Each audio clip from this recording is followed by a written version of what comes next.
Assalamualaikum warahmatullahi wabarakatuh. Kali ini kita akan membahas sebuah topik yang berjudul menyontek, penyebab dan solusinya. Sebelum kita mempelajari ini, mari kita berdoa. Menurut kepercayaan masing-masing, berdoa dimulai. Selesai? Oke. Tujuan kita membahas mengenai menyontek, penyebab dan solusinya, agar kita memiliki pemahaman, kesadaran bahwa menyontek adalah perbuatan tercela dan bertekad untuk tidak melakukannya lagi.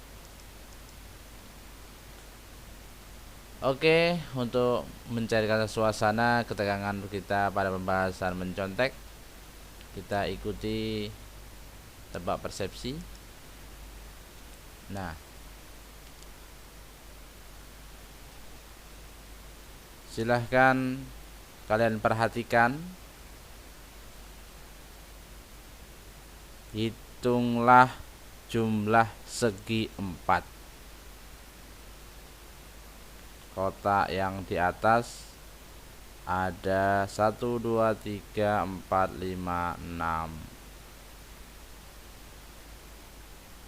Garis ke bawah 1, 2, 3, 4, 5, 6. Oke? Sudah dapat berapa jumlah segi 4 sama sisi tersebut? Tuliskan di kolom komentar ya. Nah, kalau yang ini berapa jumlah segi 4 sama sisinya? Oh, hasilnya bisa 36 atau juga 9 atau 4 atau 1. Benar juga. Oke, apa dari permainan yang tersebut? Intinya kita perhatikan pengertiannya. Menurut Wikipedia, menyontek adalah sebagai suatu tindakan tidak jujur yang dilakukan secara sadar untuk menciptakan keuntungan yang mengabaikan prinsip keadilan. Ini mengindikasikan bahwa telah terjadi pelanggaran aturan main yang ada, sehingga menyontek adalah perbuatan yang menggunakan cara-cara yang tidak sah untuk tujuan yang sah atau terhormat, yaitu mendapatkan keberhasilan akademis atau menghindari kegagalan akademis. Menurut Abdullah Al-Hadza. Pernah menyontek? Oke. Sebenarnya apa sih yang menyebabkan menyontek? Ada 4 faktor yang menyebabkan seseorang menyontek. Yang pertama, faktor dari dalam sendiri. Boleh jadi pengalaman yang ia miliki, melihat teman-temannya berhasil dengan nilai yang tinggi atau terhindar dari kegagalan dengan cara menyontek, sehingga dia tergiur, muncul dalam dirinya untuk mencontek. Faktor yang kedua boleh jadi dari gurunya. Pengalaman gurunya yang menyontek berhasil kadangkala tercetus atau terceritakan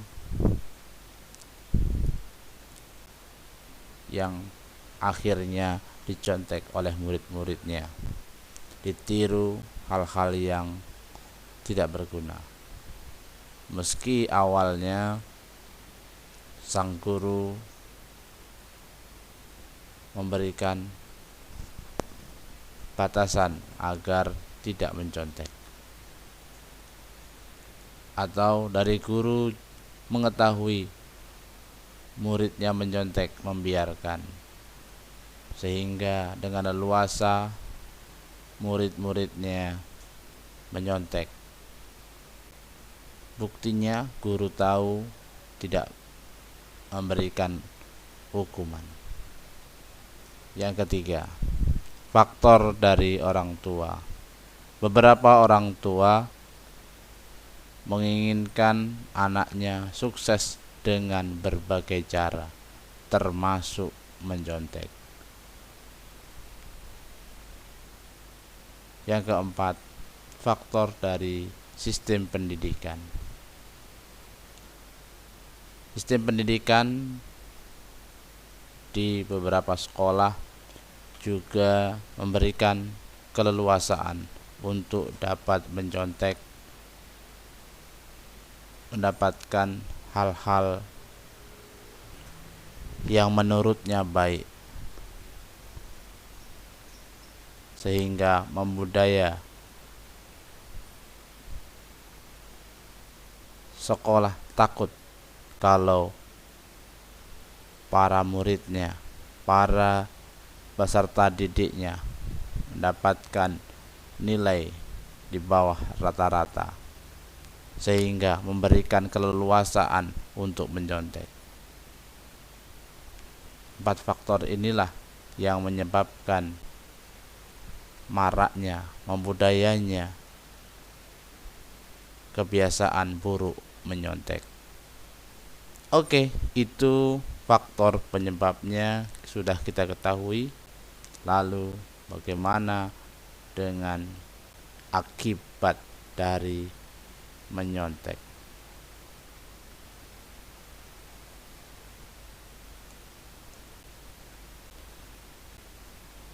Akibat menyontek, bagi yang menyontek ketahuan oleh pengawas, dapat dipastikan bagaimana kisah selanjutnya. Tentu kita semua sudah tahu. Boleh jadi dikeluarkan dari ruang ujian dan menanggung malu, atau bahkan lebih fatal lagi adalah didiskualifikasi atau dinyatakan tidak lulus. Apalagi akibatnya, ilmu yang didapat dengan tidak jujur biasanya tidak membawa keberkahan. Jangan-jangan mereka yang menganggur setelah lulus karena ilmunya yang diperoleh selama di sekolah dengan tidak jujur atau menyontek. Maka berhati-hatilah. Wallahu a'lam bishawab. Lalu bagaimana cara menanggulangi kebiasaan menyontek?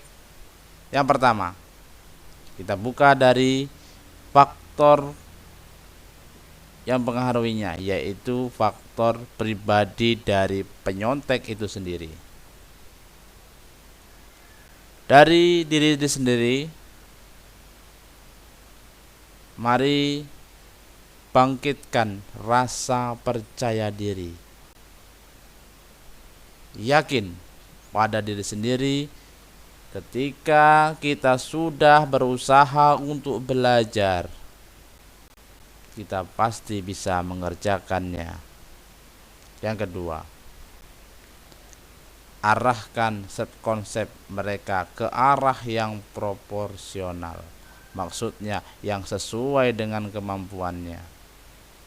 Jika kemampuan kita menangkap pelajaran rendah, bekerja keraslah, ulang-ulangilah.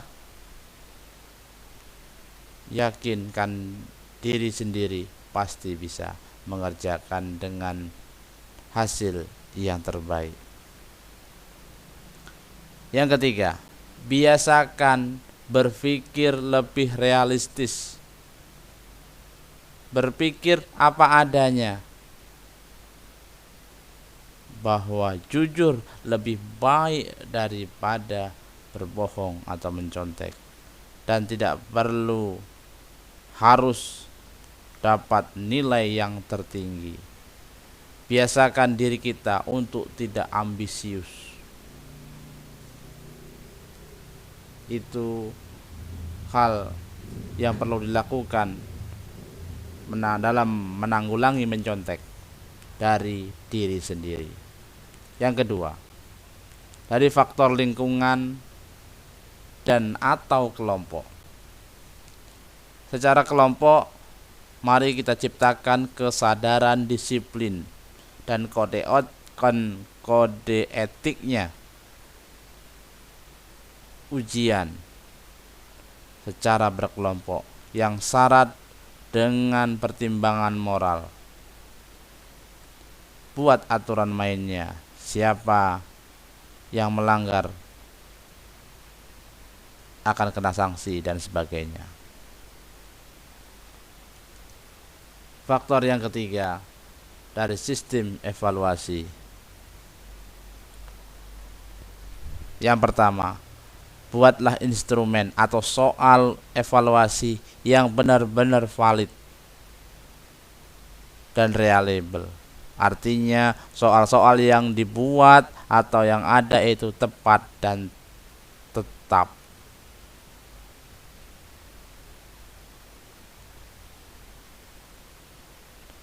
Yang kedua, terapkan cara pemberian skor yang benar-benar objektif. Kalau nilainya 5, ya berikan 5.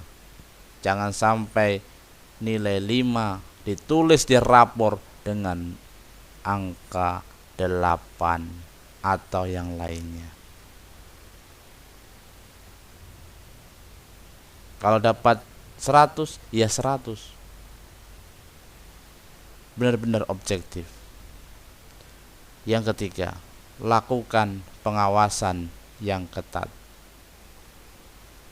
Jangan berikan ruang para peserta didik untuk bisa mencontek. Selama ujian, bila perlu tidak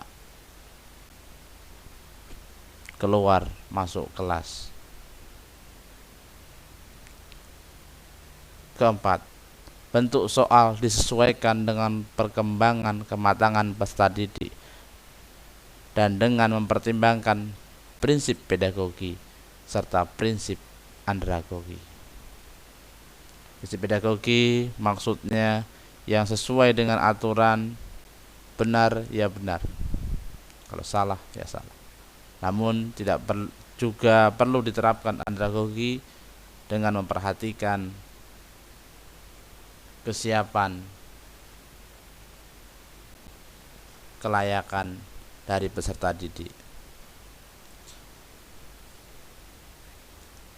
Oke, yang keempat, dari faktor guru,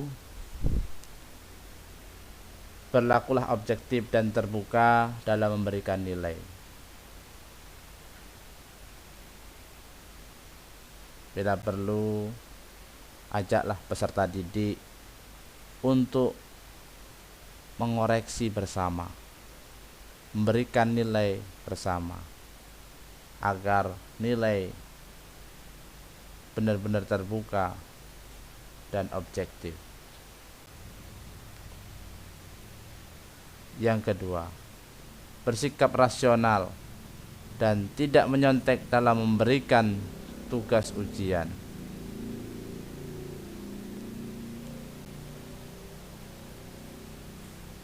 Ketiga, tunjukkan keteladanan dalam perilaku moral. Yang keempat, berikan umpan balik setiap penugasan. Mudah-mudahan dengan cara 4 faktor penanggulangan menyontek, kebiasaan menyontek yang sering terjadi dapat ditekan, dapat dikurangi, sehingga kejujuran dapat lestari. Sebagai penutup, ingatlah kata Aristoteles bahwa kejujuran adalah mata uang yang berlaku di mana-mana. Artinya, selama kita jujur, orang akan memberikan kepercayaan kepada kita dimanapun tempat berada. Mudah-mudahan bermanfaat. Wassalamualaikum warahmatullahi wabarakatuh.